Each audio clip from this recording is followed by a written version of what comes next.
Boa tarde, meu nome é Pedro Jorge Antunes Dias da Silva, meu parceiro de grupo é o Carlos Augusto Pinto de Freitas, somos alunos da disciplina de Química Inorgânica do curso de Farmácia 2022.1.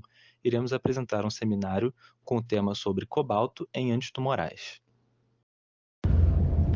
Boa tarde. O tema do nosso trabalho é cobalto antitumorais.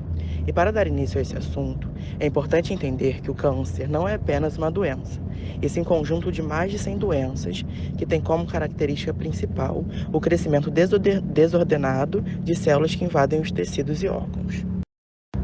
Existem dados da OMS que sugerem que em 2013 houve cerca de 14 milhões de casos novos de câncer no mundo, além de cerca de 8 milhões de mortes pela doença.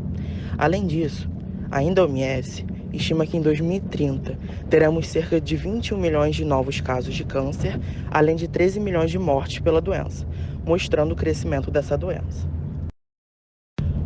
No câncer, há o crescimento descontrolado da maioria dos tumores sólidos, que vai gerar regiões de baixo fluxo sanguíneo e baixa oxigenação, o que conhecemos como regiões de hipóxia. Essas regiões podem limitar a atuação da quimioterapia, porque vai dificultar a chegada do medicamento ao interior do tumor e a formação de radicais livres, que é um dos principais mecanismos antitumorais utilizados. Essa baixa oxigenação faz parte do microambiente do tumor, que é diferente de uma célula saudável, tendo uma característica redutora bem mais acentuada. Esse microambiente específico vai possibilitar o desenvolvimento de medicamentos chamados de prodrogas ativas por hipóxia, mais conhecidos como PDAHs. Como exemplos de PDAHs, temos esses dois complexos sintetizados em um dos artigos utilizados como referência.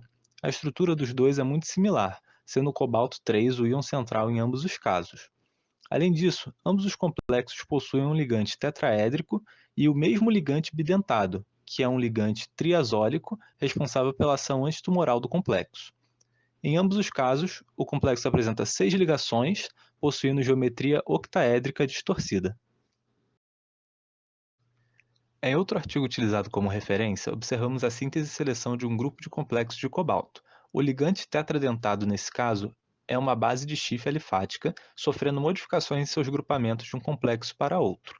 Além disso, os ligantes monodentados também foram alterados para modificar os complexos, tendo sido utilizados amônia, imidazol, nicotina, isonicotinamida e ácido nicotínico.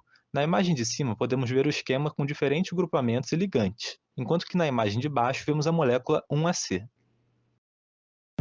Agora falando um pouco sobre o mecanismo de redução do cobalto, temos que a ação relativamente seletiva dos complexos de cobalto 3 no microambiente do tumor acontece porque esse ambiente tem uma capacidade redutora, fazendo com que haja redução de cobalto 3 para cobalto 2. O cobalto 3 apresenta a configuração D6, spin baixo com elétrons nos orbitais T2G de menor energia, o que confere uma menor repulsão com relação aos elétrons dos ligantes, além de uma elevada ESC, que o torna um complexo inerte, o que vai favorecer o transporte de fármacos. Já o cobalto 2 possui uma configuração D7, com seus elétrons nos orbitais EG de alta energia, o que o torna um complexo lábio, ou seja, tem maior tendência a liberar seus ligantes. Para explicar a ação antitumoral dos complexos de cobalto 3, são sugeridos três mecanismos de ação. O primeiro é baseado na ligação do complexo ou de elementos do mesmo a unidades de histidina presentes nos polipeptídeos, como enzimas e outras proteínas. Além disso, como outra opção, acredita-se na liberação de ligantes citotóxicos que se ligam ao DNA através de redução do complexo no ambiente tumoral. E, por fim, outro mecanismo seria a catalisação da reação de oxidação do ácido ascórbico, levando a uma maior formação de radicais livres no ambiente tumoral que causariam danos ao DNA e outras biomoléculas do tumor. Para explicar a ligação do complexo ou do íon metálico presente no mesmo à molécula de histidina, podemos utilizar os três pontos principais de ligação presentes na molécula, que são o grupo carboxila, o nitrogênio amidazólico e o nitrogênio amínico. Como exemplos de complexos que atuam liberando ligantes citotóxicos que se ligam ao DNA, podemos citar os complexos de cobalto 3 contendo acetilacetona ou análogos nitrogenados do gás mostarda como ligantes.